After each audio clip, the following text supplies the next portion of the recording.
খিলঞ্জীয়াৰ অস্তিত্বৰ নামত চৰকাৰৰ ভিটামিন খাই লম্ফজম্ফ কৰি অসমৰ সামগ্ৰিক পৰিৱেশটো বিনষ্ট কৰা তথাকথিত নেতাসকললৈ আমাৰ এটা প্ৰশ্ন।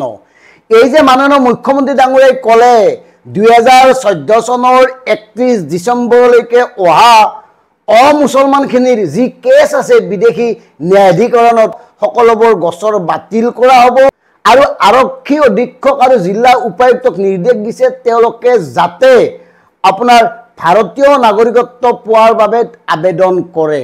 গতিকে আমাৰ প্ৰশ্ন এই সকলক লৈ আপোনালোকে অসম আৰু অসমীয়াৰ অস্তিত্ব ৰক্ষা কৰিব নেকি? 2014 চনলৈকে অসমত থকা হিন্দু বাংলাদেশীখিনিক লগত লৈ যদি আপোনালোকে ভাবিছে অসম আৰু অসমীয়াৰ অস্তিত্ব ৰক্ষা কৰিব পাৰিব তেতিয়াহ'লে কম আপোনালোক মূৰ্খৰ স্বৰ্গত বাস কৰি আছে। কেৱল মুছলমানখিনিয়ে আমাৰ সমস্যা নেকি? কেৱল মুছলমানৰ কাৰণে অসম আন্দোলন হৈছিল নেকি? যদি কলিজাত দম আছে, যদি নিজকে খিলঞ্জীয়া অসমীয়া বুলি ভাবে তেতিয়াহ'লে অসমত কোনো কাৰণত যাতে কোনো ধৰণৰ কোনো প্ৰকাৰৰ বিদেশীয়ে স্থায়িত্ব পাব নোৱাৰে তাৰ কাৰণে বাধ্য কৰক এইখন চৰকাৰক।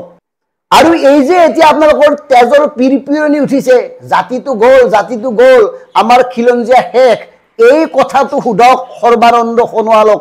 তেখেতটো সদ্যখন ছাত্ৰ সন্থাৰ সভাপতি আছিল, তেখেতটো মুখ্যমন্ত্ৰী হ'ল, তেখেতটো কেন্দ্ৰীয় মন্ত্ৰী, কিয় এগৰাকী মিয়াকো খেদিব নোৱাৰিলে, কিয় অবৈধ উচ্ছেদ কৰিব নোৱাৰিলে? সোধক অতুল বৰা কেশৱ মহন্তহঁতক। তেওঁলোকে সুদীৰ্ঘদিন শাসনত থকাৰ পিছত কিয় অসমক বিদেশীমুক্ত কৰিব পৰা নাই?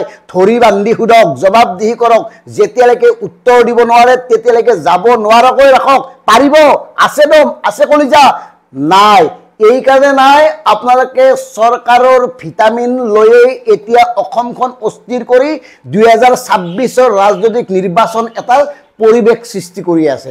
কেনেকে আচল বিষয়বোৰ নোহোৱা কৰি, কেনেকে মানুহক আৱেগিক কৰি, কেনেকে সাধাৰণ জনতাক ব্লেকমেইলিং কৰি আপোনালোকে 2026 চনৰ নিৰ্বাচনটো পাৰ কৰিব পাৰে তাৰ কাৰণে সকলোবোৰ পৰিকল্পনা প্ৰস্তুত কৰা হৈছে আৰু সেই পৰিকল্পনাৰ ফল আপোনালোকৰ দৰে নেতাৰ লম্ফজম্ফ।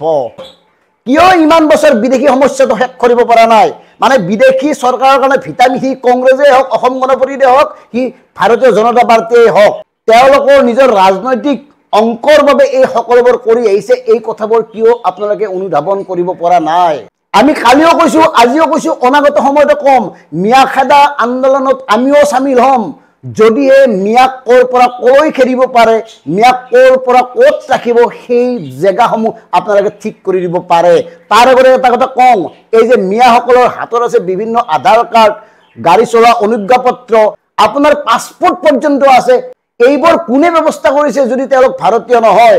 মানে টকা পইচা লৈ আমাৰে কোনোবা অসমীয়া আমলা বিষয়াই এই গোটেই কাৰবাৰবোৰ কৰি দিছে নেকি? এই সম্পৰ্কেও এটা অনুসন্ধান হোৱা উচিত। আৰু আপোনালোকক এটা কথা কওঁ, বৰ্তমান মুখ্যমন্ত্ৰী মাননীয় ডক্টৰ হিমন্ত বিশ্ব শৰ্মা ডাঙৰীয়া কেইবছৰমান অসম চুক্তি ৰূপায়ণ বিভাগৰ মন্ত্ৰী আছিল।